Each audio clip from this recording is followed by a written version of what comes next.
ஆதியாகமத்திலே நாம் கற்றுக்கொண்டதான இறையியல் உண்மைகள் அல்லது இறையியல் சார்ந்த என்றால் தேவனை குறித்து எவைகளை கற்றிருக்கின்றோம்.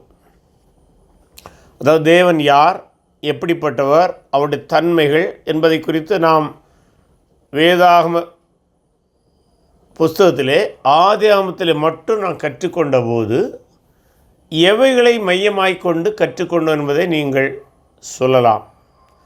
அது முடிந்த பின்பு இறையியல் சார்ந்தவைகளை சிந்தித்த பின்பு தலைமைத்துவம் சார்ந்த சிந்தனைகள், நோவாவுடைய தலைமைத்துவத்தில் உள்ள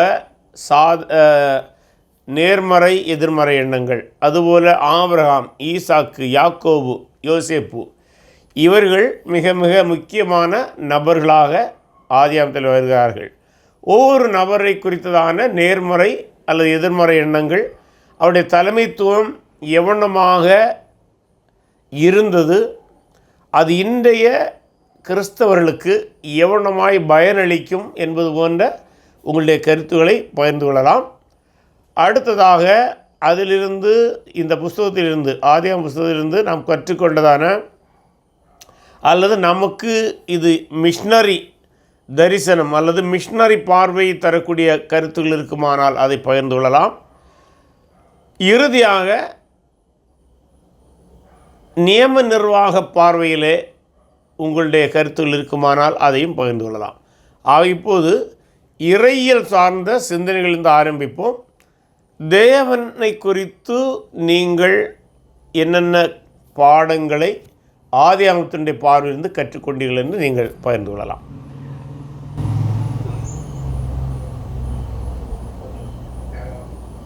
ஆதியாகமத்தில் தேவன் படைத்தவராக பார்க்கிறோம். ஆதியாகமம் ஆரம்பத்தில் தேவன் வானத்தை பூமியை படைத்தார். படைப்பின் போது தேவன் அதாவது இல்லாமையில் இருந்து ஒன்றை உருவாக்குறார், வார்த்தையினால் உருவாக்குறார். அதே போல தேவன் உருவாக்கும் போது அவர் எப்படி என்று சொன்னா அதை ஒழுங்காக உருவாக்குகிறார். அதாவது ஒவ்வொரு வானத்தையும் பூமியையும் பின்பு பறவைகள், நட்சத்திரங்கள், மனிதர்கள் படைக்கும் போது அது ஒழுங்காக படைக்கிறார். அப்போ இப்படி சொல்லாமா பிரதர், தேவன் படைப்பாளர் என்று சொன்னீங்க, அடுத்த தேவன் ஒழுங்குள்ளவர் என்று சொல்லலாமா?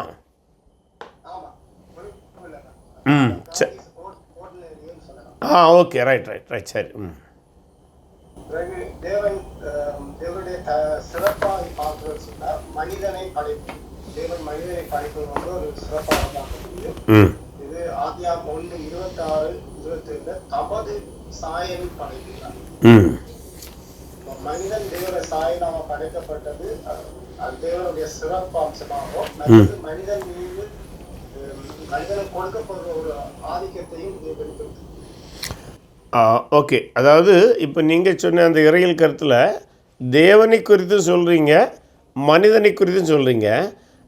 நாம் அது இப்படி பார்க்கலாமா? தேவனுடைய குணாதிசயங்களை மட்டும் சொல்லிட்டு ரெண்டாவது மனிதனை குறித்து பார்க்க வந்தால் இன்னும் கொஞ்சம் தெளிவடைவதாக இருக்கும்.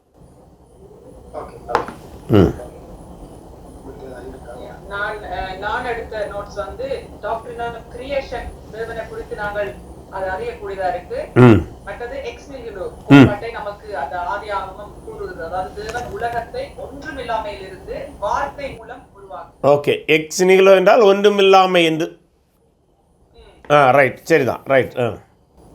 தேவன் உலகங்களையும் பூமியையும் மனிதர்களையும் மற்ற அனைத்து உயிரினங்களையும் உருவாக்கினார். இதுல இருந்து நாங்க பாக்குறோம் பரிமாண கொள்கை பொய் என்பது இப்புத்தகம் சொல்லுகிறது. சரி, ஓகே, ரைட், ஓகே. அதாவது பரிணாம கொள்கை பொய் என்று சொல்வதை விட அது இன்னும் சிறந்த வார்த்தை எப்படியா இருக்கும் என்றால் பரிணாம கொள்கை நிரூபிக்கப்படாத ஒன்று. நிரூபிக்கப்படாத ஒன்று மட்டுமல்ல, நிரூபிக்க முடியாது என்று கூட நம்ம சொல்லலாம். ஏனென்றால் வேத வசனத்தின் அடிப்படையில் மட்டுமல்ல, பரிணாம கொள்கைக்குள்ளாக நாம் சென்று கேள்வி கேட்டாலே அவர்களாலவே பல காரணங்களுக்கு பதில் சொல்ல முடியாது. உதாரணமாக, பல கோடி ஆண்டுகளுக்கு முன்பு பூமி உருவானது, அதிலிருந்து ஒவ்வொரு உயிராக வளர்ந்தது என்று சொல்கிறாங்க. அவங்களே அதை விஞ்ஞான ரீதியாக நிரூபிக்க முடியாது. ஆகவே பரிணாம கொள்கையும் ஏற்றுக்கொள்ள முடியாத ஒன்றாக தான் இருக்கிறது.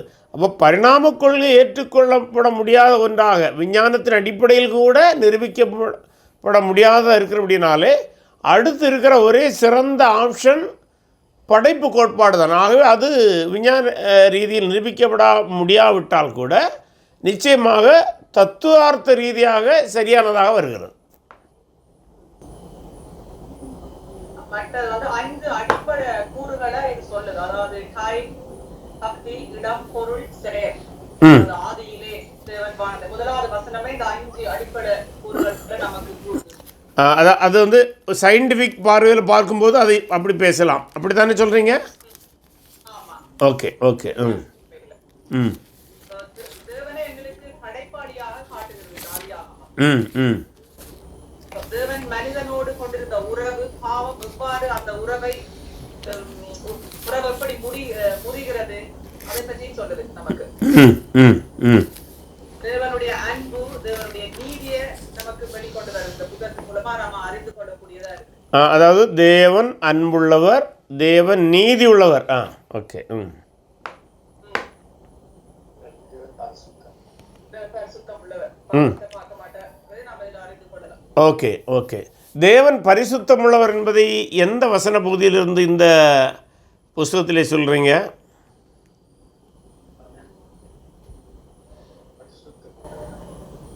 பரிசுத்தம் உள்ளவர்னு டைரக்டா சொல்லாட்டி வந்து பாவத்துக்கு வந்து அதாவது கீழ்ப்படியாம அதாவது ஆதியாகமம் 16:12 அது கொடுக்கிற கட்டளை மீறும் பொழுது அவர் அன்பு அதாவது அதை வந்து மீறினாலும் தண்டனை பின்னாடி கொடுக்கப்பட்டாலும் ஆனால் அதுக்கு அவர் மீட்பு திட்டத்தை கொடுக்கிறார்.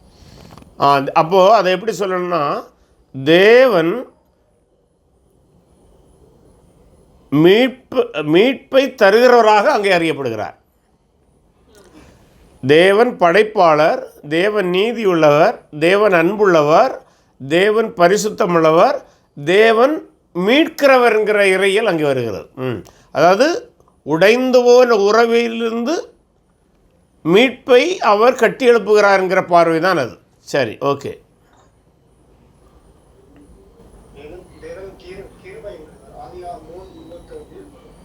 பாவம் செய்து இருக்கும்போது அவர்களை அழிக்கவில்லை, ஆனால் கிருபையா வெரி குட். நல்லது. தேவன் கிருபையுள்ளவராக அறியப்படுகிறார். சரி, ரைட். நான் எடுத்து வச்சுக்கிறது இன்றைய வாசகர்களுக்கு, அதாவது இன்றைய நமக்கு ஆதியாகமம் என்னத்தை சொல்லுதுன்னா கடவுள் யார், மனிதன் யார், மீட்பின் திட்டம், ப்ரோக்ரெசிவ் பிளான்களுக்கு ஆதியாகமம் சொல்ல ஆரம்பிக்குது. ஓகே. அதாவது தேவன் தன்னுடைய திட்டத்தை படிப்படியாக நிறைவேற்றுகிறவராக ஆதியாகம புஸ்தகத்தில் வெளிப்படுத்துகிறார். அதுதான் ப்ரோக்ரெசிவ் ரெவலேஷன். அதானே சொல்கிறீங்க? Okay okay. சரி, ரைட், பரவாயில்ல. அடுத்தது வேறு இறைவனை குறித்து அல்லது தேவனை குறித்து வேறு என்னென்ன பாடங்களை அதுக்குள்ளேருந்து நாம் கற்றுக்கொள்ளலாம்? நீங்கள் ஏதேசம் எல்லாம் சொல்லிட்டீங்க. இப்படி சொல்லலாமா? உடன்படிக்கையை காக்கிற தேவன் என்று சொல்ல முடியுமா? ஆபிரகாமுக்கு கொடுத்த உடன்படிக்கையை அவர் ஆபிரகாம், ஈசாக்கு, யாக்கோபு வாழ்விலே அவர் தொடர்ந்து காப்பாற்றி கொண்டு வரக்கூடியவராக காண்பிக்கப்படுகிறார். உடன்படிக்கையின் தேவனாய் காட்டப்படுகிறார். அடுத்ததாக நம்முடைய மூதாது ஆபிரகாம், ஈசாக்கு, யாக்கோபுடைய வாழ்விலிருந்து அவர்களுடைய வார்த்தையிலே தேவனை உன்னதமானவராக சொன்னார்கள் அல்லவா? தேவன் உன்னதமானவர், தேவனை சர்வ வல்லமையுள்ள தேவன் எல்ஷதாய்ன்னு சொல்லியிருக்கிறாங்க. இவைகளெல்லாம் தேவனை குறித்து அன்று இருந்தவர்கள் பார்த்த பார்வையாக இருக்கிறது. வேறு என்னெல்லாம் சொல்ல முடியும்? வேறு வந்து ஆபிரகாமுடன் செய்த உடன்படிக்கை ஆபிரகாமின் சந்ததி மூலம் உலக மக்களுக்கு எப்படி ஆசீர்வாதம் கிடைக்கும் என்றதை ஆதியாகமத்திலிருந்து நாம தெரிஞ்சுக்கலாம். எந்த உடன்படிக்கையை சொல்றீங்க? ஆதாமோடு செய்த உடன்படிக்கை? Okay, Abraham. அதாவது ஆதாமோடு ஒரு உடன்படிக்கை செய்தார். நம்ம அதே மறக்காண்டாம். இல்லையா, ஸ்திரீயின் வித்துக்கு உன் வித்துக்கும் என்று ஒரு வாக்குத்தத்தம் அங்கே கொடுக்கப்படுகிறது அல்லவா? ஆமாம். அதே ஆபிரகாமுடைய உடன்படிக்கை சற்று விரிவாக இன்னும் தெளிவெடுத்தெடுக்கிறது. சரி, அடுத்து வேறு இந்த புத்தகத்திலிருந்து உலகத்தின் தோற்றம், உயிரினங்கள், மனிதன், பாவம், குடும்பம், பலி செலுத்துதல், மீட்பின் திட்டம் பற்றி இந்த புத்தகம் நமக்கு கூறுகிறது. மீட்பு இவர்களுடைய தொடக்கத்தை சொல்கிறது, அப்படிதானே? தொடக்கத்தை சொல்கிறது. ஆமா, இந்த புத்தகத்தின் ஆரம்பங்களை சொல்லுது. ஓகே ஓகே ஓகே, சரி, நல்லது, சரி சரி, பரவாயில்ல, ஓரளவு சொல்லிட்டீங்க. சொல்லுங்கள். மனிதன் தேவனை ஆராதிக்க ஆரம்பித்ததை ஆதியாகமம் 4:26 சொல்லுது. Very good. அதாவது இறைவன் அல்ல தேவனை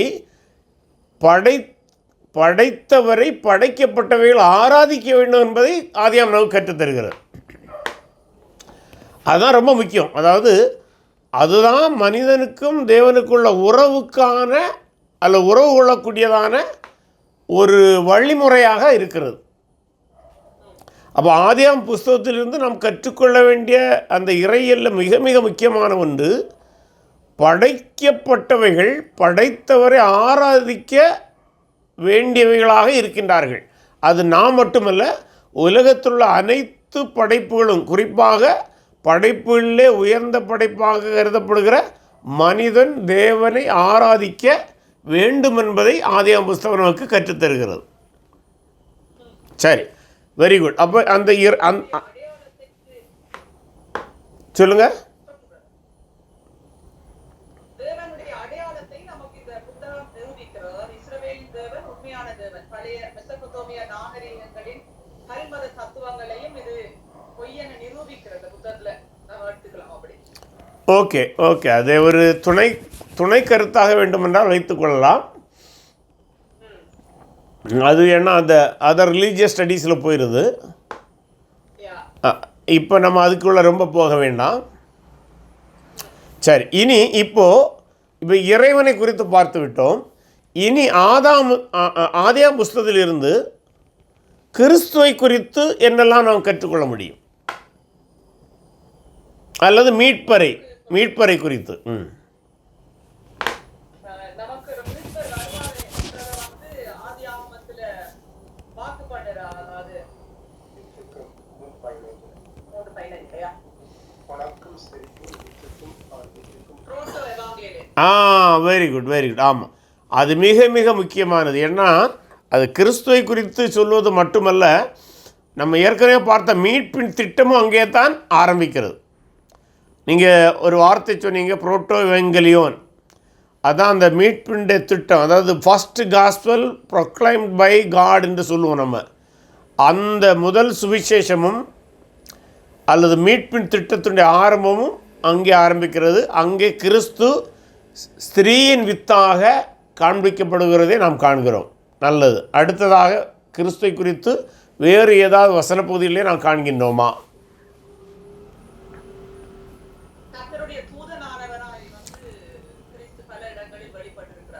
தூதனானவராக, கர்த்தருடைய தூதனராக அவர் அறியப்பட்டிருக்கின்றார். அந்த யாரோடு அவ்வளமான காட்சிகளை அவர்கள் காண முடிந்தது? ஆபிரகாமோடு எந்த நிகழ்விலே?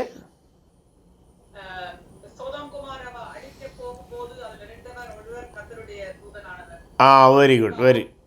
சரி, அந்த இடம். வேறு இடத்துல வேறு அடுத்தது எங்கே?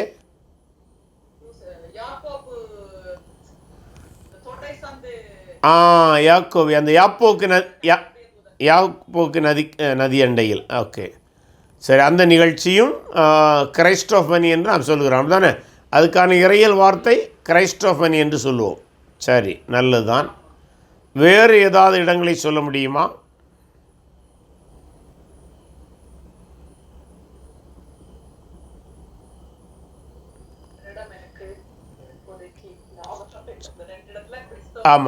ஆமாம், இந்த 2 இடம்தான் ஓரளவு தெளிவாக இருக்கின்றது. சரி, ஆதியாகமத்தில். வெரி குட், போதும். அடுத்ததாக மனிதனை குறித்து ஆதியாகமத்திலிருந்து எவைகளை கற்றுக்கொள்ள முடியும்? இந்த மனிதனை குறித்து சொல்லும்போது நீங்கள் பாவத்தையும் சேர்த்தே பேசலாம், தவறொன்றும் இல்லை. மனிதனை குறித்து பேசும்போது அதாவது நம்ம இனிமேல் இறையியலில் படிக்க போகும்போது இவையெல்லாம் தனித்தனியாக படிப்போம். ஆயினும் ஒரே புஸ்தகத்திலிருந்து நாம் பேசுகிற அப்படின்னாலே மனிதன், பாவம், மீட்பு இவளை குறித்து பொதுவாக பேசலாம். என்னென்ன கருத்துக்களை நீங்கள் இவைகளிலிருந்து இந்த இறையியல் சார்ந்த கருத்துகள், அதாவது மனிதனை குறித்த இறையியல் கருத்து எப்படி இருக்கிறது, பாவத்தை குறித்த இறையியல் கருத்து எப்படி இருக்கிறது, மீட்பை குறித்ததான இறையியல் கருத்து எப்படி இருக்கு என்பதை குறித்து பகிர்ந்து கொள்ளலாம். ஆதியாகமம் 26-27 வசனத்துல தேவன் மனிதனை தமிழ் சாயலாக சிருஷ்டிக்கின்றார். இங்கு மனிதனை குறித்தான ஒரு காரியம் இருக்கு. அப்புறம் மனிதனுக்கு கொடுக்கப்பட்டிருக்கிற அந்த ஆட்சி பொறுப்பு ஆதியாகமம் 28 பூமியை ஆண்டு கொள்ளுங்கள் என்று தேவன் ஒரு ஆட்சியை கொடுக்கிறார். அதை ஆட்சியை கொடுக்கும்போது, ஆண்டு கொள்ளுங்கள் என்று சொல்லும்போது, அவருடைய சாயலில் படைக்கப்பட்டதுக்கான அது ஒரு சான்றாக எடுக்கலாமா? ஆமா, தேவனுடைய ஆளுகை தன்மை இருக்கு. அதே மாதிரி பூமியிலும் சிருஷ்டிகள் ஆண்டு கொள்ளுகிறதுக்கு மனிதனை வைத்தவர். சரி, ரைட், ஓகே, ரைட். இங்க மனிதன் பொறுப்புடன் நடக்க வேண்டிய காரியங்கள் இருக்கின்றன. அதற்காக ஆண்டவர் சில கட்டளைகளை வைக்கிறார். இதை புசிக்க வேண்டாம், நன்மை தீமை அறியத்தக்க விருட்சம், இதை செய்ய வேண்டாம்னு சொல்றார். ஆனா அதை மனிதன் தவறும் பட்சத்துல இங்க பாவம் உண்டாகுது. பாவம் அதாவது தேவனுடைய வார்த்தைக்கு மீறுவது பாவம். மனிதன் பாவத்துக்கு ஈஸியாக விழுந்துடுறான். விழுந்த பின்பாடு அதுக்குரிய தண்டனை அவன் தண்டனைக்குரிய உரியவனாக அவனாகவே அதை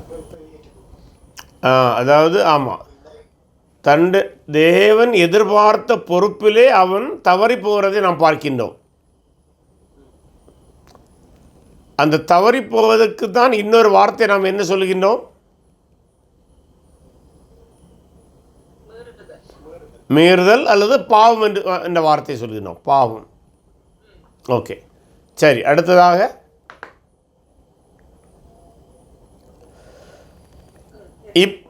இப்போது சொல்லுங்க. பாவத்தின் காரணமாக தண்டனை அனுபவிக்கிறார். ஆனாலும் தேவன் தன்னுடைய கிருபையை அளிப்பதை காணக்கூடியதாக இருக்கு. ஆதியாகமம் 28 தேவன் மனிதனை அழிக்கவில்லை என்பது அதை இப்படி சொல்லாமா பிரதர்? பாவத்தினால் மனிதன் தண்டிக்கப்படுகிறான் என்பது உண்மை. அதை இறையியல் ரீதியாக இன்னும் நுட்பமாக சொன்னால் எப்படி சொல்ல வேண்டும் என்றால், பாவம் மனிதனுக்கும் தேவனுக்கும் உள்ள உறவை பிரித்தது என்பது தான் இன்னும் தெளிவான வார்த்தை. ஏன்னா அதை நம்ம சொல்லும்போது தான் அந்த மீட்பின் மூலம் அந்த உறவு புதுப்பிக்கப்படுவதை நாம் தெளிவாக சொல்ல முடியும்.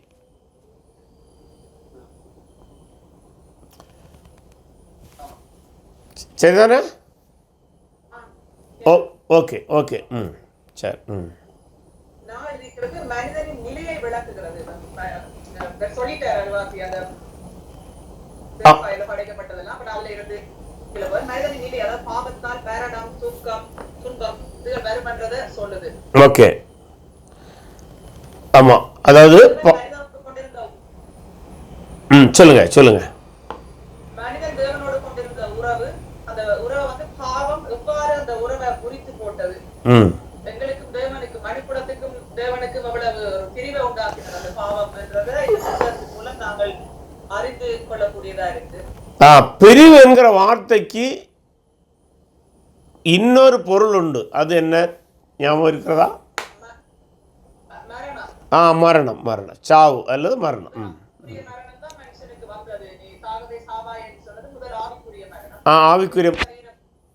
ஆவிக்குரிய மரணம், சரீர மரணம்.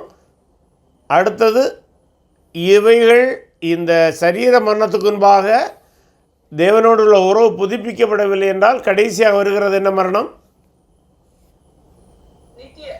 நித்திய மரணம். சரி, ஓகே, சரி.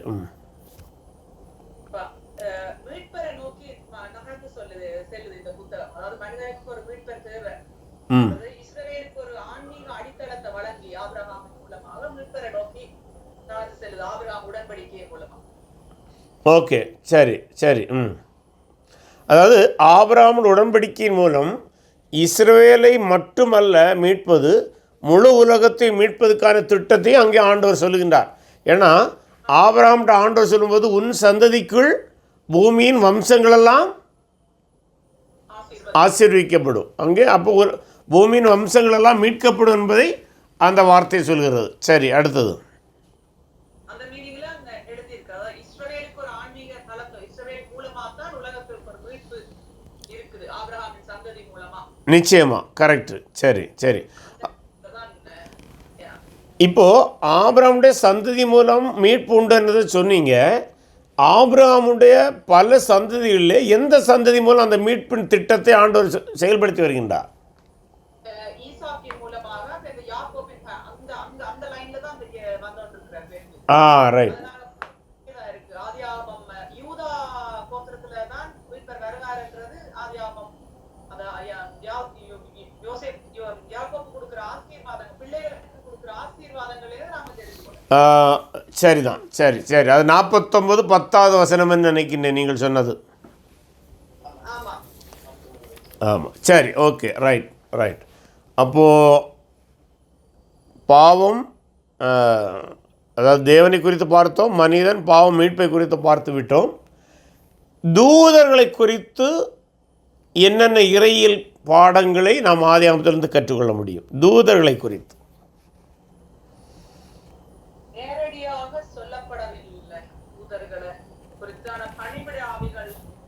நேரடியாக சொல்லப்படவில்லை என்றால் அவைகள் படைக்கப்பட்ட அந்த அது சொல்லப்படவில்லை என்று சொல்கிறீர்களா, இல்லை தூதர்கள் இல்லை என்று சொல்ல வருகிறீர்களா?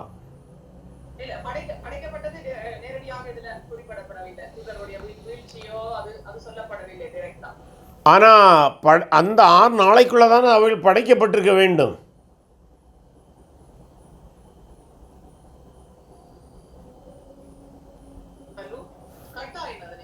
அதாவது படைக்கப்பட்டது நேரடியாக சொல்லப்படாமல் இருப்பினும் தேவன் சகலத்தையும் 6 நாட்களில் உண்டாக்கினார் என்று ஆதியாகமம் 2ஆம் அதிகாரம் 1ஆம் வசனம் தெளிவாக சொல்கிறது. அப்படியானால் அந்த 6 நாட்களுக்கு உள்ளாகத்தான் அந்த தூதர்கள் படைக்கப்பட்டிருக்க வேண்டும்.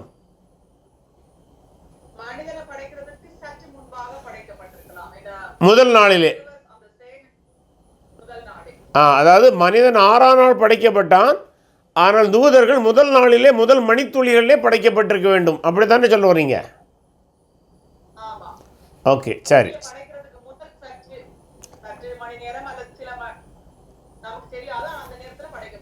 இல்லை அதை முதல் நாள் படைக்கப்பட்டதாக கொண்டு வாங்க. அது உங்களுக்கு இனிமேல் ஏஞ்சலாலஜி படிக்கும்போது அதுக்கான தத்துவ ரீதியான கருத்துக்கள் எல்லாம் உங்களுக்கு விளக்கப்படும். இப்போது நீங்கள் புரிய வேண்டியது, மனிதன் படைக்கப்படுவதற்கு முன்பு படைக்கப்பட்டான், அதே நேரம் 6 நாட்களுக்கு உள்ளாக படைக்கப்பட்டான், தூதர்கள் படைக்கப்பட்டார்கள். அப்படி பார்க்கும்போது எல்லாவற்றையும் உற்று நோக்கும்போது நிச்சயமாக முதல் நாளிலே அவைகள் படைக்கப்பட்டிருக்க வேண்டும். அதாவது இப்படி ஒரு புரிந்து கொள்ள வச்சுருங்க. தேவன் இருந்து கொண்டே இருக்கின்றார், அதாவது இருக்கிறவராக இருக்கின்றார். அதன் பின்பு அவர் தூதர்களை படைக்கின்றார். அதாவது சிலர் இப்படி கூட சொல்லுவாங்க, தேவன் தன்னுடைய சிங்காசனத்தை முதலாவது படைத்தார், அதன் பின்பு அந்த சிங்காசனத்தை சூழ்ந்திருக்கிற தூதர்களை படைத்தார், அதன் பின்பு இந்த பூமியை படைப்பதற்காக வருகின்றார். அப்படி ஒரு வரிசையான ஒரு புரிந்து கொள்ளுதலை வைத்து கொண்டால் இன்னும் சற்று தெளிவாக நாம் இருக்க முடியும்.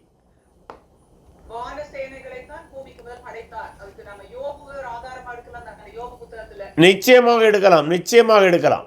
அதுதான் ஆதாரம் வசனமும் கூட. நல்லது. சரி, அப்போ தூதர்கள் உண்டு என்பதையும் ஆதியாகம புஸ்தகம் சொல்லுகின்றது. தூதர்கள் விழுந்து போனதே ஆதியாகம புஸ்தகம் சொல்லுகின்றது.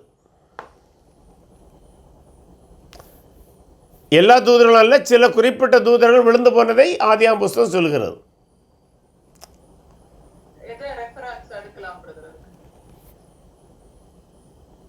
சாத்தான் அவன் விழுந்துட்டான்ல. ஆமாம், அதை வச்சு தான் சொல்ல முடியும். அடுத்ததாக ஆதியாகம புஸ்தகத்திலே சபையை குறித்து ஏதாவது கருத்துகள் இருக்கின்றனவா? சபையை குறித்து நேரடியாக சொல்லப்படவில்லை. டிஸ்பென்சேஷன் இல்லை. இல்லை. இல்லை. Very good. பழைய பாட்டில் சொல்லப்படவில்லை. Very good, very good, very good. அடுத்தது, அதாவது பழைய ஏற்பாட்டில் சபை குறித்து சொல்லப்படவில்லை என்றால் கிறிஸ்துவின் சரீரமாகிய சபை குறித்து சொல்லப்படவில்லை. Okay, right. அடுத்தது நீங்கள் இப்போ டிஸ்பென்சேஷன்ங்கிற வார்த்தை பயன்படுத்தினால கேட்குறேன், ஆதியாகம புஸ்தகத்திலே எத்தனை டிஸ்பென்சேஷன் நம்ம அடையாளம் காண முடியும்?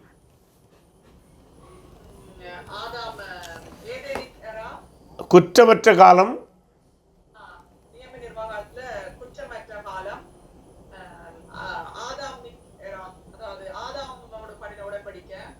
அது உடன்படிக்கை, அதை போட்டு குழப்ப வேண்டாம். மனசாட்சியின் காலம்,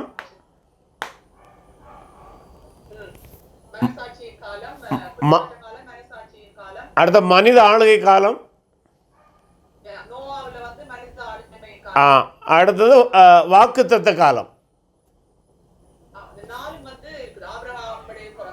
ஆமாம், 4 நியம நிர்வாக காலங்களில் டிஸ்பென்சேஷனை நம்ம முதல் புஸ்தகத்திலே நாம் பார்க்கின்றோம். சரி, இப்போது இறுதி காலத்தை குறித்து அல்லது இறுதி கால நிகழ்வுக்கு ஒப்பான எந்தெந்த நிகழ்வுகளை நாம் ஆதியாகம புஸ்தகத்திலே கற்றுக்கொள்ள முடியும், அதாவது லாஸ்ட் திங்ஸ் நம்ம சொல்கிறோம்ல, அதில் எவைகளை எல்லாம் ஆதியாகம புஸ்தகத்திலிருந்து நாம் கற்றுக்கொள்ள முடியும்? அது சார்ந்த நிகழ்வுகள்.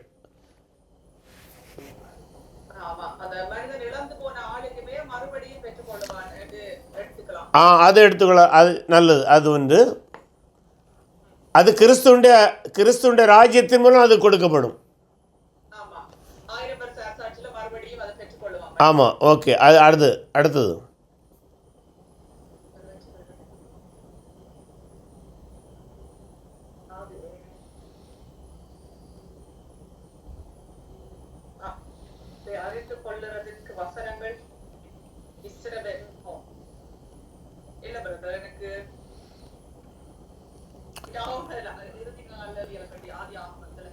உயிர்த்தெழுதலை குறித்துதான் வருகிறது அல்லவா?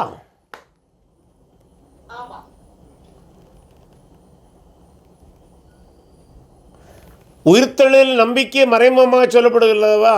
அதாவது யாக்கோபு சொல்றான், என் ஆத்துமா பாதாளத்தில் இறங்கும், அதன் பின்பு இந்த எலும்புகளை எடுத்துக்கொண்டு நீங்கள் வாக்குத்தத்த தேசத்துக்கு கொண்டு போங்கள் என்று சொல்வது, வாக்குத்தத்த தேசத்திற்குள்ளாக செல்வதோடு மட்டும் நில்லாமல் மரணத்துக்கு பின்பு ஒரு வாழ்வு உண்டு என்கிற நம்பிக்கையும் மறைமுகமாக சொல்வதாக இருக்கிறது. ஆமாம், நேரடியாக இல்லை, அது மறைமுகமாக தான் எடுக்க வேண்டியதாக இருக்கிறது. அது மட்டுமல்ல, பிதாக்களோடு சேர்க்கப்படுகிற வாழ்க்கையும் மரணத்துக்கு முன்பு இன்னொரு வாழ்க்கை உண்டு என்பதுக்கான மறைமுகமான பதங்கள் தான். ஆகவே அந்த பதங்களை நாம் எடுக்கலாம், தவறொன்றும் இல்லை. அடுத்ததாக ஏனோக்கு தேவனோடு சஞ்சரித்தான், அவன் எடுத்துக்கொள்ளப்பட்டான் அல்லவா? அதையும் நாம் இறுதிகால நிகழ்வுகளோடு தொடர்படுத்தலாமே.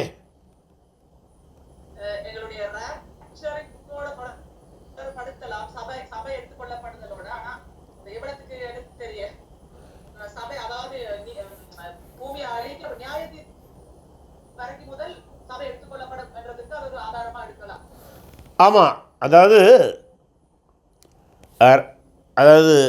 ராப்சர் என்கிற ஒன்று உண்டு என்பதற்கு இது ஒரு முன்னடையாளமாக இருக்கலாம், அப்படி கொண்டு வரணும்.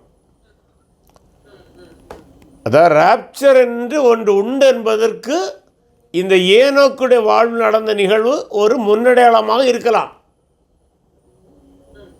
அப்படி நாம் ஒரு வாதத்தை வைக்க முடியும், அதில் எந்த தவறும் இல்லை. ஏன்னா சபை எடுத்துக்கொள்ளப்படுதலை குறித்து விரிவாக நாம் படிக்க வேண்டும். அது அப்படி படித்து வரும்போது ஒருவர் அதை மறுக்கிறார் என்றால் நாம் இதை ஒரு சான்றாக காண்பிக்க முடியும். ஆமாம், அந்த விதத்தில் அதை நாம் எடுக்கலாம், தவறு ஒன்றுமில்லை. இருக்கலாமா? நோவாவின் காலத்தில் நடந்தது போல மனுஷகுமாரன் வரும் காலத்தில் நடக்கும் என்பதை இறுதி கால அறிவியலோடு சம்மந்தப்படுத்தி பார்க்கலாமா? நிச்சயமாக எடுக்கணும். அது இயேசுவே சொல்றாருல, அப்புறம் எடுத்துதான் ஆக வேண்டும். ஆகவே அதையும் நாம் எடுத்துதான் ஆக வேண்டும். நல்லது, பரவாயில்ல, நீங்கள் கரெக்டாக வந்துட்டீங்க. சரி சரி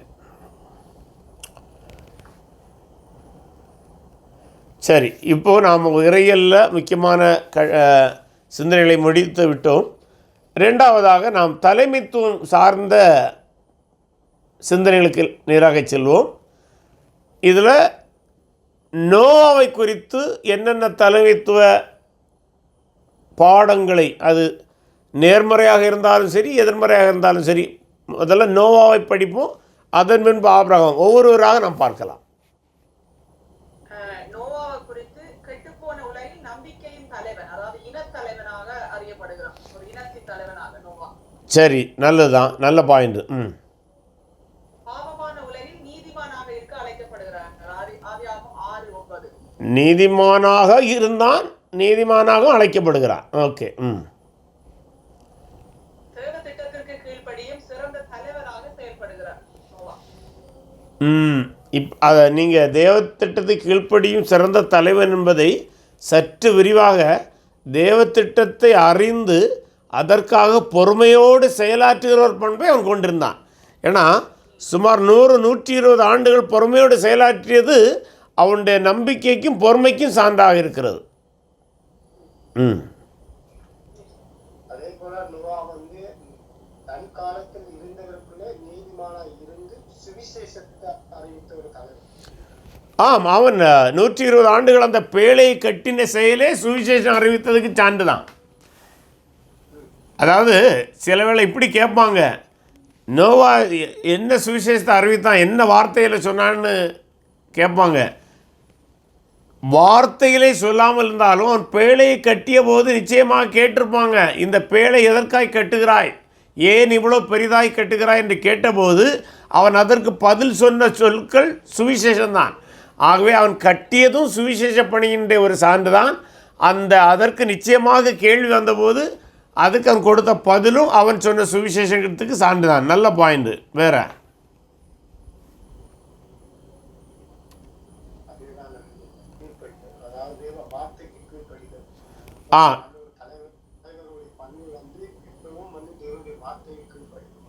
தேவனுடைய வார்த்தைக்கு கீழ்ப்படிதல். அதை நம்ம இறையல் சார்ந்து சொல்லும்போது இன்னும் தெளிவாக சொல்வதாக இருந்தால், நோவாக்கிய வாழ்க்கை தேவ திட்டத்தை அறிந்து அதற்கு கீழ்ப்படிந்தான் என்று சொல்லும்போது இன்னும் அந்த வார்த்தை செழுமை அடையும்.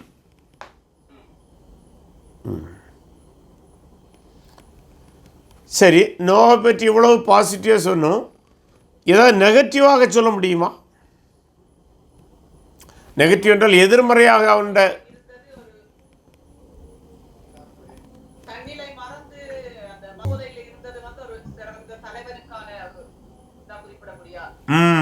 அந்த அளவுக்கு அவன் சென்றிருக்க கூடாது. சரி, அது ஒன்று. சரி, நோவாவுடைய வாழ்க்கை அதோடு முடித்துக்கொள்வோம். அதை குறித்தான சிந்தனை. இனி ஆபிரகாமுக்கு செல்லலாமா? ஆபிரகாமை குறித்து சொல்லுங்களா?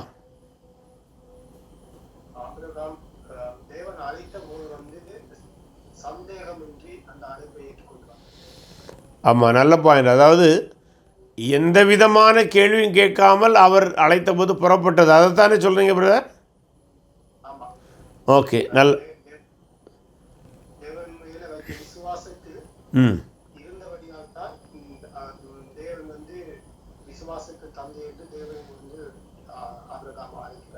ஓகே ஓகே சரி. அடுத்ததாக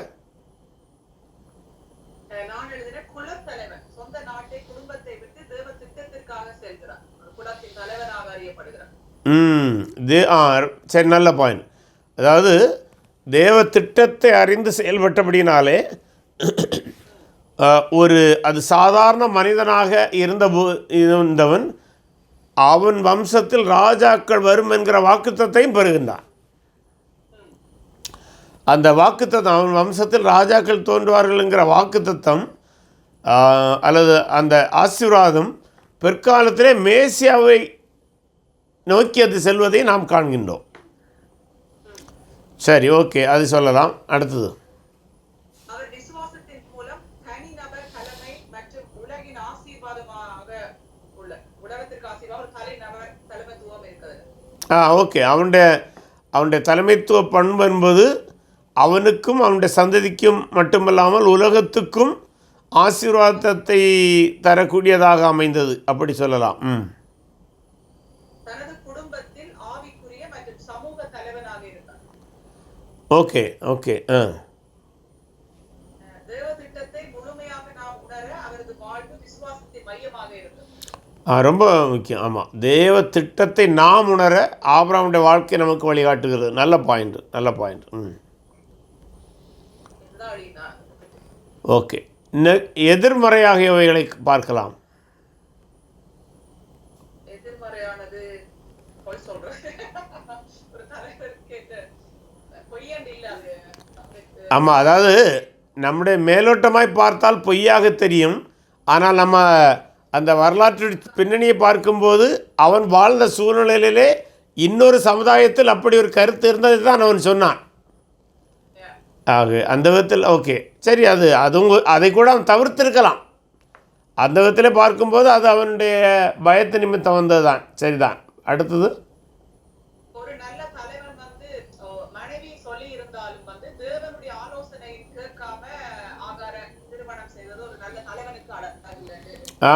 அதாவது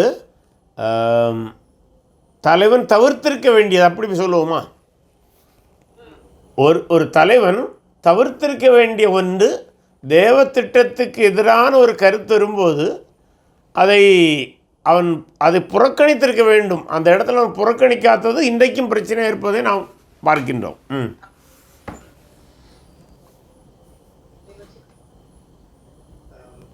என்னுடைய நெகட்டிவிட்டியில ஒன்று குறைச்சிக்க, அதாவது ஆதாமையே நாங்கள் இந்த ஆதாம் வந்து இந்த பொறுப்பை ஏற்காது. அதாவது எப்படின்னு சொன்னா, ஏவாள் தவறான முடிவை எடுக்கும் போது ஆதாம் அவங்க உடன்பட்டது வந்து ஒரு தவறான ஒரு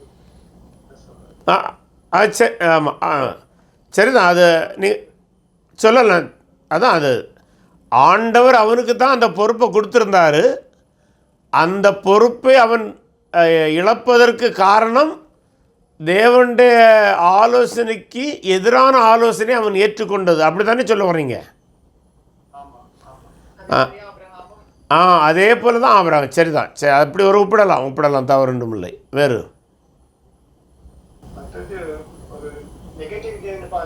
பொறுப்பை வந்து ஒதுக்குறது, அதாவது தேவன் கொடுத்த பொறுப்பை ஏற்றுக்கொள்ளாம இருக்கு. இங்க வந்து காயினை எடுத்துக்கொள்ளலாம். காயின் வந்து தனது சகோதரன் ஆபேலை கொன்று, அதாவது தனது சகோதரனுக்கு தான் பொறுப்பாளி அல்ல என்று சொல்லுவது வந்து ஒரு பொறுப்பற்ற தன்மை, அதாவது காண முடியாது. ஆமாம், அது நிச்சயமாக அவனுடைய பொறுப்பற்ற தன்மை தான்.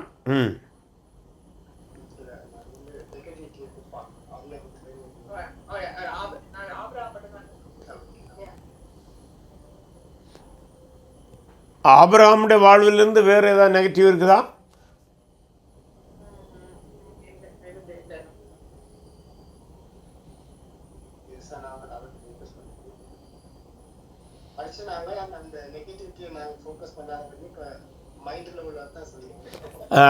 இல்லை, பிரச்சனை இல்லை. நம்ம அப்படி தான் சிந்திக்க. ஏன்னா லீடர்ஷிப்பை பற்றி பேசும்போது அந்த சைடையும் கொஞ்சம் அறிஞ்சு வைத்திருப்பது நல்லது.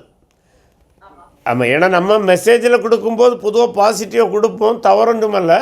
பட் ஆஸ் ஏ ப்ரீச்சர் நமக்கு அந்த எதிர்மறையில் என்ன இருக்கிறது என்பதை அறிந்து வைத்திருப்பது நல்லது. சரி, அடுத்த ஈசாக்கு பக்கம் வாங்கலாம்.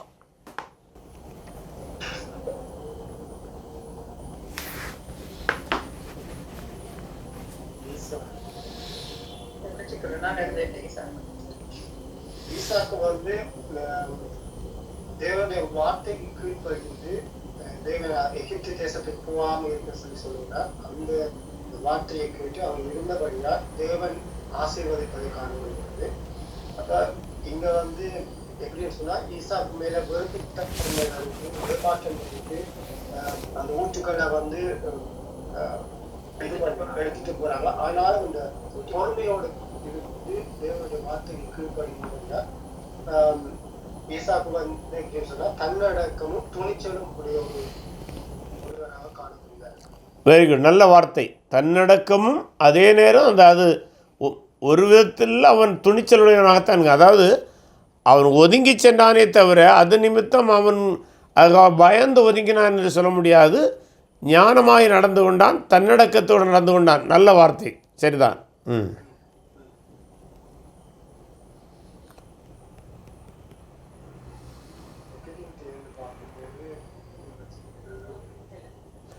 அதில் முக்கியமான ஒன்று, ஆண்டவர் ஆபிரகாமை அழைத்து அந்த வாக்குத்தத்தத்தை கொடுத்ததை ஈசாக்கு சரியாக உணர்ந்தபடியினால்தான் தகப்பனுடைய விசுவாசத்தின் பின்னே அவன் நடக்க முடிந்தது. ஆகவே ஈசாக்கும் ஆபிரகாமை போல தேவத்திட்டத்தை உணர்ந்து நடந்து கொண்டது வெளிப்படையாக சொல்லப்படாமல் இருப்பினும் அவனுடைய வாழ்வு அதை நமக்கு கற்றுத்தருகிறது. ஏன்னா இப்படி நம்ம யோசிப்போமா, ஒருவேளை ஈசாக்கும் தேவத்திட்டத்தை சரியாக உணராமல் வாழ்ந்திருந்தால் என்ன ஆகியிருக்கும் அப்படி யோசிப்போமானால் அதுக்கு இடம் கொடுக்காதவன், அப்படி நமக்கு ஒரு சிந்தனையே வராத அளவுக்கு அவன் நடந்து கொண்டான். குறிப்பாக அவன் தேவத்திட்டத்துக்கு எப்படி ஒப்பு கொடுத்தான் என்றால், தன்னை பலியிடுவதற்கு ஆபிரகாம் தயாரான போதும் தன்னை அப்படியே அர்ப்பணித்தது அவன் தேவத்திட்டத்தை சரியாக புரிந்து செயல்பட்டதற்கு மாபெரும் சான்றாக இருக்கிறது. அதில் கூட நான் சில வேளை அதை இப்படி புரிவேன். சிஸ்டர் சொல்லுங்கள், நான் சொன்ன பிறகு சொல்லுங்கள். இந்த ஈசாக்கு தன்னை பலிபீடத்தில் வைப்பதற்கு ஒப்பு கொடுத்தது ஒருவேளை தான் மரித்தாலும் தன்னை உயிரோடு எழுப்புவதற்கு தேவனுக்கு வல்லமை உண்டு என்கிற எண்ணம் அவனுக்குள்ளாக இருந்திருக்கலாம் என்கிற ஒரு சிந்தனை எனக்கு வரும். அது சரியா தவறா என்று நிரூபிப்பதற்கு எந்த வசனம் இல்லை. அப்படி அவன் நினைத்து கூட தன்னை ஒப்பு கொடுத்திருக்கலாமோ என்கிற ஒரு கேள்வி எனக்கு எழுகிறது.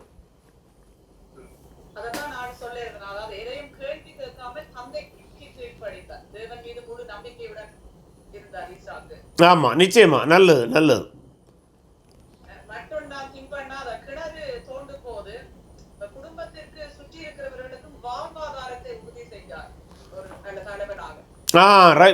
நல்ல நல்ல பாயிண்ட், அட்மினிஸ்ட்ரேஷன் பாயிண்டில் தன்னை சூழ்ந்திருந்தவர்களுக்கான வாழ்வாதாரத்தை கவனித்து கொள்ள வேண்டியது ஒரு நல்ல தலைவருடைய நிர்வாக கடமையாக இருக்கிறது. நல்ல பாயிண்ட், சரி.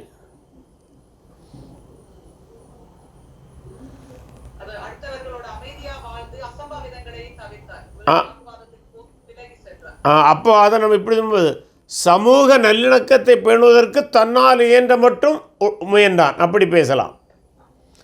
ஆமாம், அதை நம்ம ஆங்கிலத்தில் இப்போ மாடர்ன் வேர்ல்டில் என்ன சொல்லணும்னா கான்ஃப்ளிக்ட் மேனேஜ்மெண்ட்ஸ். ஆமாம், அந்த கான்ஃப்ளிக்ட் மேனேஜ்மெண்ட்டுக்கு ஈசாக்குடைய வாழ்க்கை ஒரு நல்ல பாடம். நம்ம இன்றைக்கெல்லாம் கல்லூரிகளில் சமூக சோசியாலஜியை பற்றி படிக்கும்போது சில கல்லூரிகளிலே இந்த கான்ஃப்ளிக்ட் மேனேஜ்மெண்ட்ங்கிறதான ஒரு சப்ஜெக்ட் வச்சுருப்பாங்க. நம்மை பொறுத்த அளவில் ஈசாக்கு அதற்கு ஒரு நல்ல பாடமாக இருக்கின்றான். அவன் கான்ஃப்ளிக்டை ரொம்ப நேர்த்தியாக பிரச்சனை இல்லாமல் கையாண்டதை நாம் பார்க்கின்றோம். எதிர்மறையாக இவைகளை பார்க்கலாம்.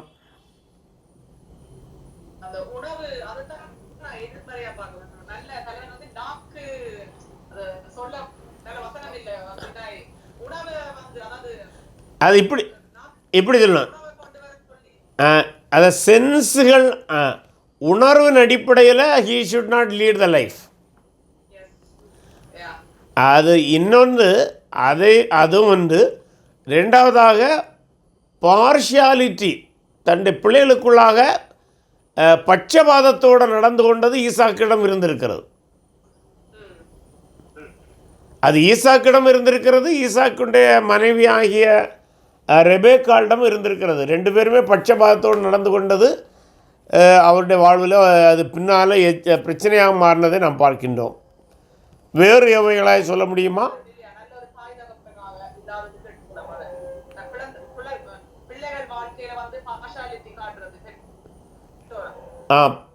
பார்ஷியாலிட்டி காட்டுறது எப்படி?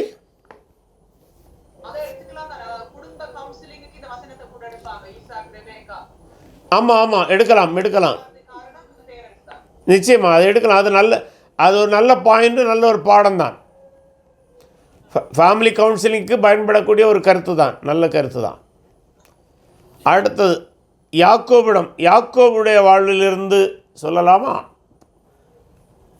யாக்கோபு வந்து கோத்திரப்பிதா, சந்ததியின் தலைமையாளரை இருக்கிறார். அந்த தலைமை இருக்கிறார். சரி.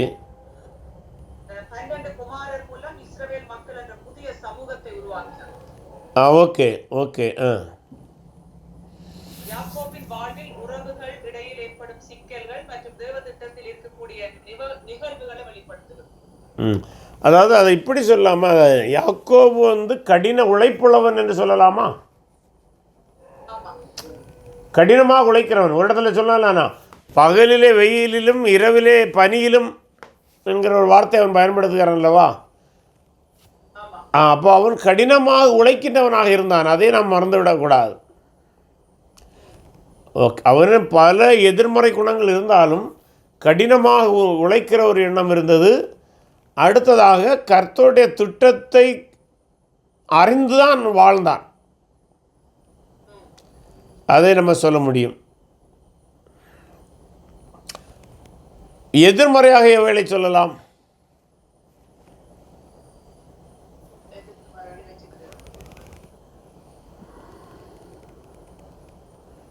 எதிர்மறைன்னா யாக்கோபுடைய வாழ்க்கையில் நிறைய எதிர்மறை வருகிறது. முந்தின 2 பேரையும் ஒப்பும்போது அப்படி ஒரு தலைவன் இருக்கக்கூடாது என்றதுக்கு கனவுதாரணப்படுத்தலாம். ஆமாம், அது கொஞ்சம் அதிகமாக ஒன்றும் இருக்கிறது.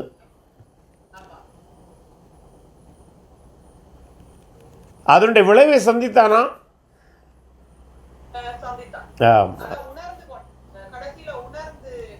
அப்போ மனம் திரும்புகிற அனுபவம் அவன்கிட்ட இருக்கிறது.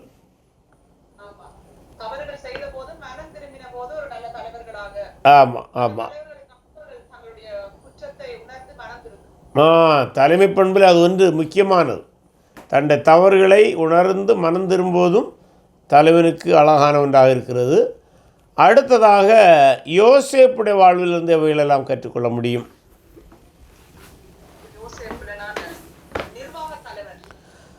யோசேப்பு மிகச்சிறந்த நிர்வாக தலைவனாக இருக்கிறான். சரி, நல்லது.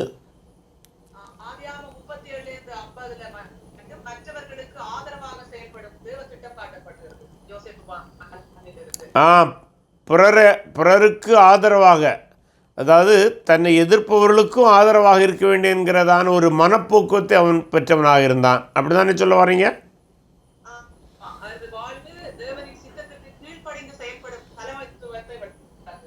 Okay okay. அடுத்தது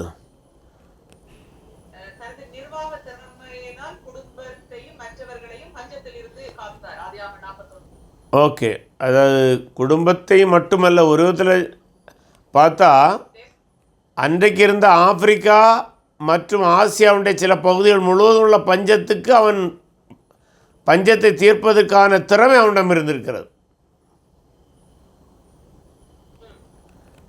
சரிதானே?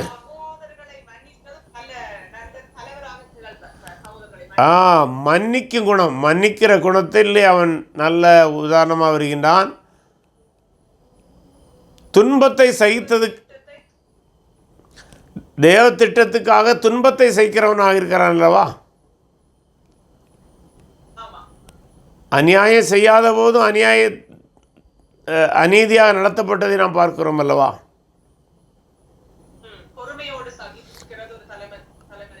ஆமாம், பொறுமையோடு சகிப்பது ஒரு தலைவனுக்கு அழகாக இருக்கிறது.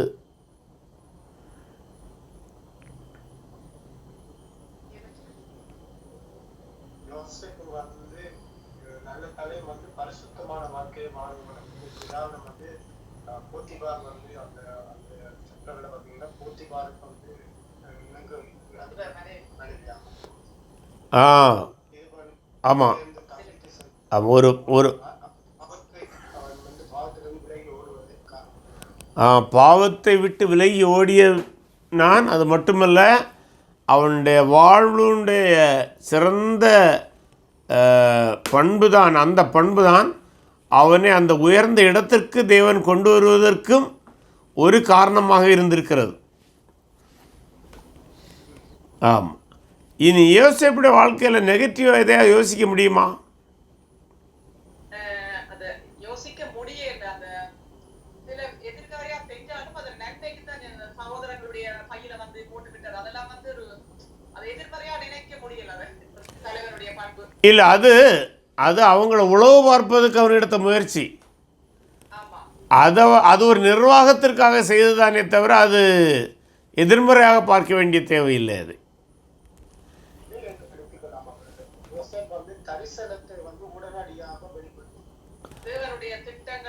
அது அதை இப்படி சொல்லலாம். அதை தலைவனுக்குரிய அவன் குழந்தையாகத்தானே இருக்கிறான். அது ஒரு அவனுடைய குழந்தைத்தனம் என்று சொல்லலாம்.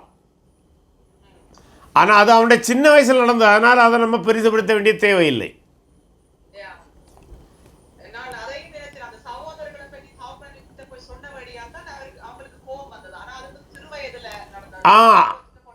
ஆமாம், அது சிறு வயதில் நடந்ததுனால அதை நம்ம பெரிதுபடுத்த வேண்டிய தேவையில்லை.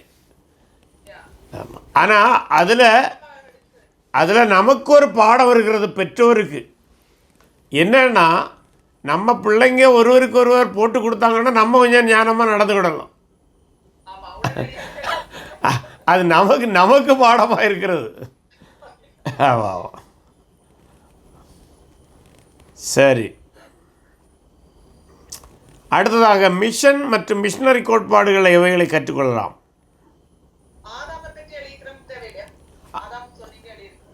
சொல்லுங்க, தவறில்ல, நம்ம அதை விட்டுட்டோம்.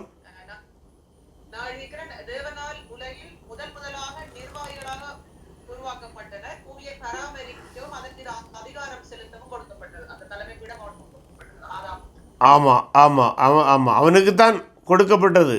நிச்சயமாக அது உண்மைதான்.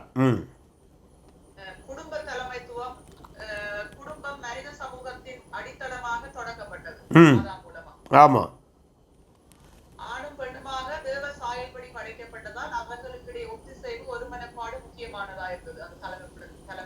ஆமாம் ஆமாம்.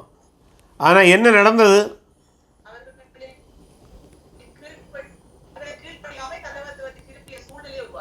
அதாவது தேவ திட்டத்துக்கு இணங்க செயல்படாமல் போனபடியினால். ஆமாம், அதாவது கீழ்ப்படியாமல் என்று சொல்லுவதே தேவனுடைய திட்டத்துக்கு இணங்க செயல்படாமல் போனபடியினாலே அவனுடைய தலைமைத்துவம் முற்றிலும் வீணாக போனதை பார்க்கின்றோம். அப்போது இதில் இன்னும் நீங்கள் ஆதாமுக்குள்ளே வந்தனால ஒன்று கேட்குறேன். நம்ம இப்படி யோசிங்களா, ஆதாமுக்குள்ள நல்ல குணங்கள் ஏதாவது இருந்ததா?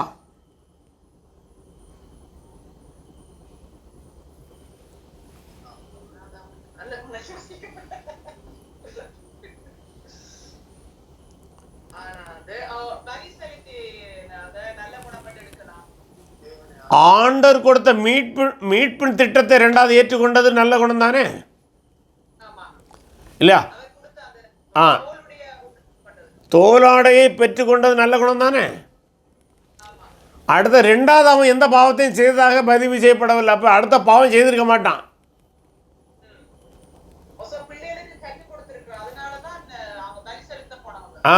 பிள்ளைகளுக்கு அந்த தேவனுடைய திட்டத்தை கற்றுக் கொடுத்திருக்கிறான். அதில் காயின் கீழ்ப்படியவில்லை, ஆபால் கீழ்ப்படிந்தான். ஓகே, அப்போ அது நல்ல குணம் தானே. அடுத்தது கொஞ்சம் யோசித்து பார்ப்போமா.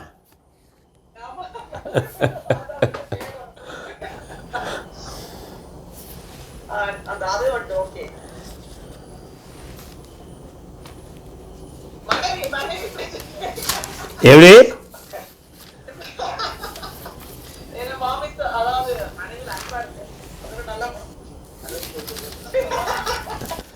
மனைவி பேச்சை கேட்டார் இல்லையா?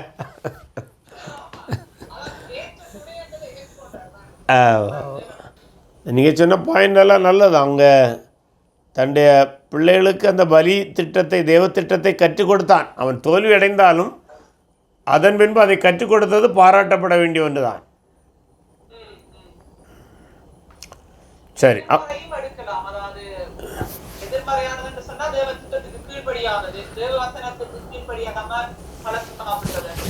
ஆமாம் ஆமாம், அதுதான் அவனுடைய பெரிய பாவமாக மாறி போனது அல்லவா. அது அது அதை நம்ம அவனுடைய வாழ்க்கையில் அந்த விழுகை வந்த பின்பு அவனுடைய சில நல்ல குணம் இருந்திருக்கிறது. அதான் முக்கியம். விழுகை வந்த பின்பு தான் தன்னுடைய பிள்ளைகளுக்கு கற்றுக் கொடுத்திருக்கின்றான். தேவன் கொடுத்த அந்த அந்த மீட்பின் திட்டத்தை ஏற்றுக்கொண்டதெல்லாம் விழுந்த பின்பு தானே. அப்போ அவைகள் நல்ல குணம் தானே. ஸோ ஆகவே தேவனுடைய கிருபையை இப்படி கூட சொல்லலாம். நம்ம இறையியல் அடிப்படையில் சொல்லுவோமானால் தேவனுடைய கிருபையை அவன் சற்று தாமதமாக புரிந்து கொண்டான் என்று கூட சொல்ல முடியும்.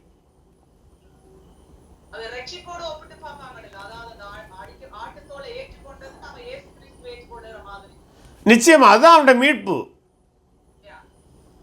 அதனால்தான் பல அறிஞர்கள் சொல்வது அங்கே தான் மீட்கப்பட்டவன் என்று சொல்வதற்கு காரணமே ஆண்டவர் அந்த மீட்பின் திட்டத்தை அவனை கொண்டு காண்பித்த போது அதை பெற்றுக்கொண்டது அதான் அந்த மீட்பின் திட்டத்தை ஏற்றுக்கொண்டதுக்கு சமமாக கருதப்படுகிறது.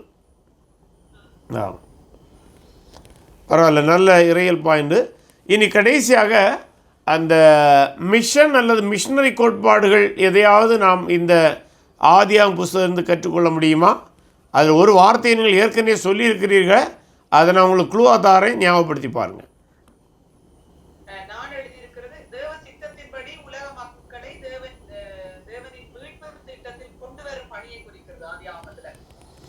அது எந்த இடத்துல ஆரம்பிக்கிறது?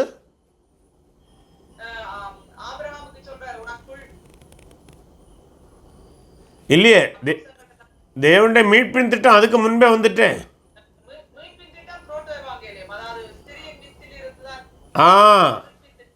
அதான் வெரி குட். புரோட்டோ எவஞ்சலியன் அதுதான் தேவனுடைய மீட்பின் திட்டத்துடைய ஆரம்பம்.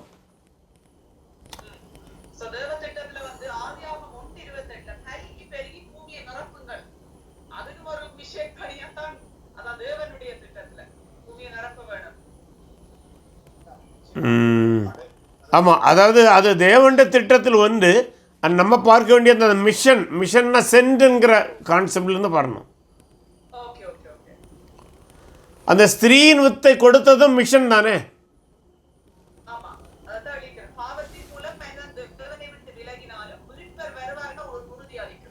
Very good. அதான் மிஷனரி கோட்பாடு. ஓகே, அப்போ மீட்பு மிஷனரி பணியுடைய அடிப்படை அங்கே சொல்லப்பட்டாயிற்று.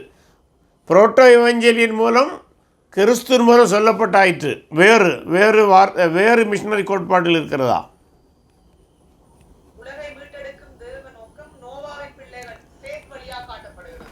நோவா பேழையை கட்டியதே மீட்பின் மிஷனரி பணி தானே,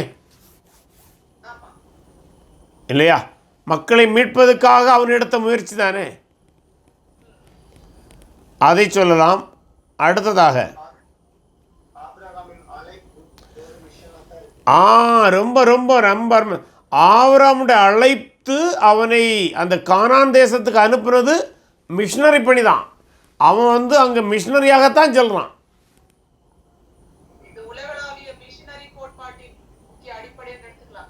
ஆமாம், உலகளாவிய மிஷனரி கோட்பாட்டுக்கு அடிப்படை, கிராஸ் கல்ச்சரல் இவாஞ்சலிசத்துக்கு அடிப்படை. ஆபிரகாமை ஆண்டவர் அழைத்து அனுப்பியது கிராஸ் கல்ச்சரல் இவாஞ்சலிசம் அல்லது நீங்கள் சொன்ன மாதிரி உலகளாவிய மேக்ரோ இவாஞ்சலிசத்துக்கு அது அடிப்படை என்று சொல்ல முடியும். அதனால்தான் இந்த மிஷன் ஸ்டடீஸில் சிலர் சொல்லுவாங்க Abraham was the first cross cultural missionary என்று சொல்லுவாங்க. ஆமாம்,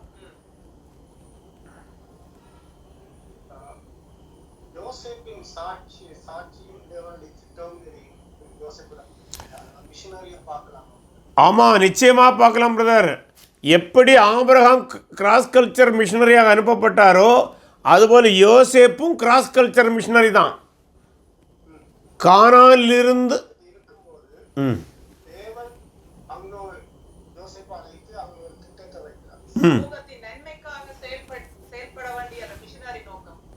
ஆமாம், அதானே எகிப்துக்கு அனுப்புகிறார் அல்லவா?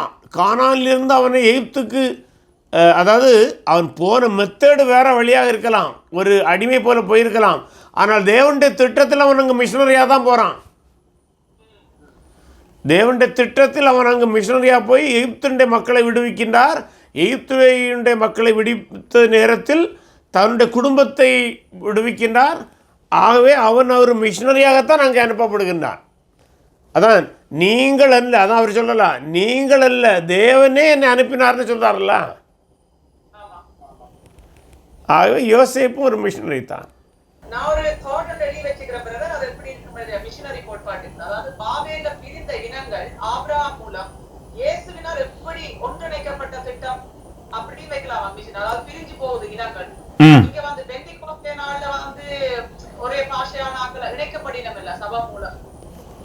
ஆமாம், அது சிலர் அப்படி ஒரு ஒப்பீடை சொல்வதை நான் பார்த்திருக்கின்றேன். ஆமாம், அதை some people compare these two events, ரெண்டு நிகழ்வுகளை ஒப்பிடுவதை பார்த்திருக்கின்றோம். அது ஒரு ஒப்பீட்டு கருத்தாக எடுத்துக்கொள்ளலாம், தவறொன்றும் இல்லை. ஸோ இத்தோடு நாம் முடித்துக்கொள்ளலாம். கர்த்தருக்கு சித்தமானால் அடுத்த வாரத்திலிருந்து நாம் யாத்ரா புஸ்தகத்துக்குள்ளாக கடந்து செல்லலாம்.